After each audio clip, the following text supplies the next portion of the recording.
Okay, so some do's and don'ts. So this is kind of the nitty gritty of where salary negotiation becomes successful. So let's talk about some do's. First is, like I said before, ask for 5 to 10K more if you more than you want. And it shockingly helps if you use a very specific number, like 64,750 versus 65K. That is because part of it is a little bit of like, what do they know that I don't? So if you give a really specific number, they're like, they got some calculations that they did. They know what they're talking about. So they're less likely to be like, oh, absolutely not. We cannot do 90. If you give a more specific number, like they really think you have something up your sleeve. So it does help. As we have already said, do your research prior so you feel comfortable with your answer and going into it. Be prepared to explain why you deserve more money. You're going to have the facts already of like, we have these salary data points. This is the cost of living. This is the median range for this. But you also can mention like, as you've seen before, I have done this exact job before and seen these results. I can bring that to the table. Something else you can offer is, this is kind of my secret last interview trick as well. So it's when you're between a couple candidates. I want you throughout the interview process to make note of some type of problem that they have or something that would be involved in the role, something they're trying to work on. So if there's a little something like, yeah, we've really, had a problem with online engagement with our social medias, we're really looking to enhance that, make a note of this. Then you can make a little mini proposal or mini idea that you can use and say, this is an example of work that I could implement immediately at this job that solves this problem that you mentioned. And that also can help with your salary negotiation and say, hey, I remember you mentioned this. Here's an example. I've already done work for this job without meaning to, because I am that invested. I could already see a solution here. And that is the type of innovative thinking I'll bring to the role that others won't. You also can highlight if you're an industry switcher. I always use that as a positive because you bring a different lens than the typical candidate. So that's something else you can say is, I have this number of years of experience in higher education. I know how the grant systems work. I know how to, liaise between administration and students and faculty. I understand the different communication styles. So something like that you can also use as a benefit, but just be prepared to explain why you deserve more terms of qualifications, skills that you have, experiences, something maybe you didn't mention or really get across. Or if there's something about the culture that's really important to them, you can say like, this is something I did at my last company. This was really successful. So just show why you would be an asset.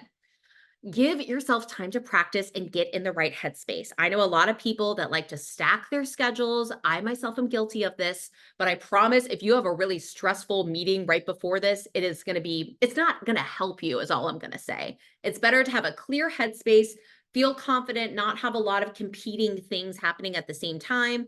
And that will just make you feel more confident and like you're ready to have this conversation. So just kind of block out an hour before, maybe 30 minutes after, and just get yourself ready. And then informational interviews with people in the industry. So it doesn't even need to be that company, but if you're looking out for, what's kind of the standard here? Let's say you're applying for a marketing manager position. That company doesn't have anything on Glassdoor. Look at the competitor companies or a similar company, someone that's a marketing manager in this area and say, listen, like, I am looking to, kind of land a job in this role and I'm trying to figure out what the average salary is. Would you mind sharing what the average salary is that you've seen? And usually they'll say, oh yeah, this is what I'm making. Not always, but they'll at least give you a range and that can give you an idea as well if you're looking for like proof of, what you could actually make for that role. So those are the do's. The don'ts are basically the obvious, but there is a couple. So like I said, don't ask for the exact salary you want. If you're looking for 85, you better be asking for 90 or 95. Like we said, don't quickly stand down. If they say, oh, there's not room for negotiation, we can't even discuss that. That is what they're hoping you'll do, is just completely stand down.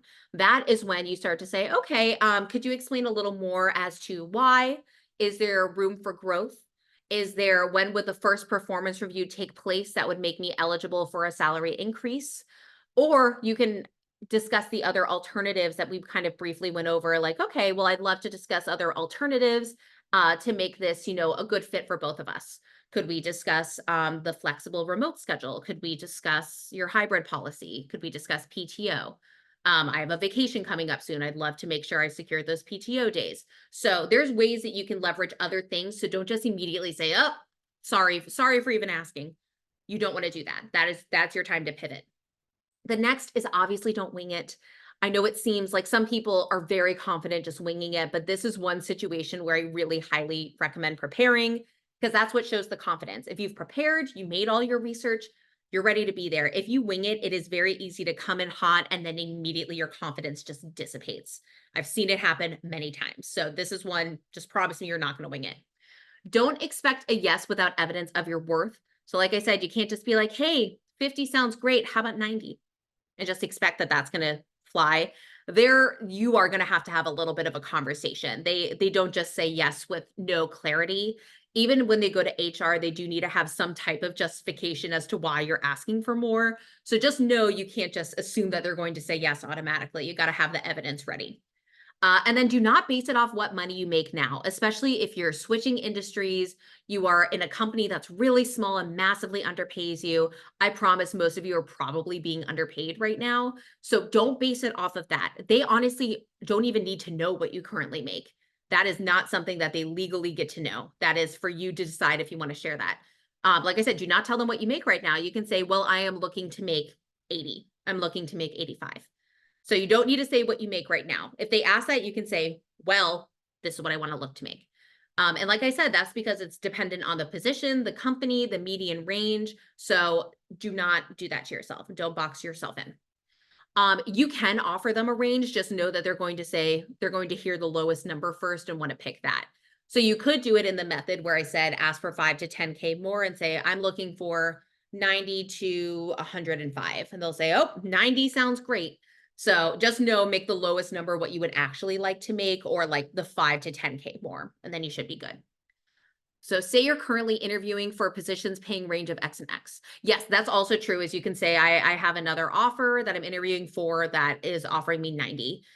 There is a chance they could dig into it. So I wouldn't abuse that little like, oh, I'm interviewing some other place that's offering me this.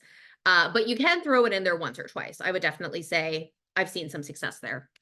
And Daniela, they're not allowed to ask your current salary, only what your desired salary is, or they can tell you their range. Exactly. They don't actually get to know. It's one of like the illegal questions.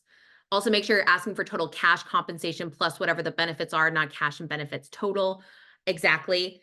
There's also sometimes the bonus feature of it. So that's going to be helpful too, to know if there is an included bonus, if it is guaranteed, if like how frequently they're actually getting bonuses, if that's more of like a desired promise, but it's not actually panning out.